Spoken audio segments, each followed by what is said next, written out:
Hi மக்களே வணக்கம். யாரெல்லாம் நம்ம சேனலை சப்ஸ்கிரைப் பண்ணலையோ சப்ஸ்கிரைப் பண்ணிக்கங்க. அப்போ தான் நான் போகிற வீடியோவை உங்களால் உடனுக்குடன் பார்க்க முடியும்.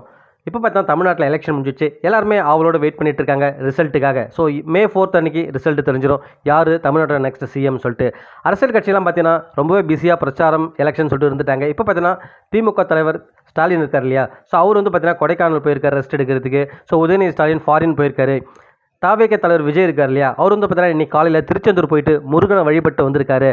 நம்ம விஜயோட நெருங்கிய வட்டாரம் அவரோட ரொம்ப வேண்டியவங்களாம் சொல்லியிருக்காங்க. அவருக்கு பார்த்தீங்கன்னா இந்த 2-3 மாதமாகவே பர்சனலாகவும் சரி பொது வாழ்விலும் சரி அவருக்கு நிறைய ட்ராபேக் இருந்தது. நிறைய சேலஞ்சை ஃபேஸ் பண்ணார். அவங்க ஒய்ஃப் விவாகரத்து வழக்காக இருந்தாலும் சரி, அந்த கரூரில் 40 பேர் இறந்துட்டாங்களே, ஸோ அந்த வழக்காக இருந்தாலும் சரி, ஸோ நிறைய இந்த மாதிரி இஷ்யூஸை ஃபேஸ் பண்ணதால் நீங்கள் கோவிலுக்கு போங்கன்னு சொல்லிட்டு யாரோ சொல்லியிருக்காங்க. ஸோ அதில் தான் இன்றைக்கி முருகன் கோவில் போயிருக்காரு. ஸோ அது மட்டும் இல்லாமல் வரப்போகிற ரிசல்ட் அவருக்கு ஃபேவராக வருன்ற மாதிரி சொல்லியிருக்காங்க.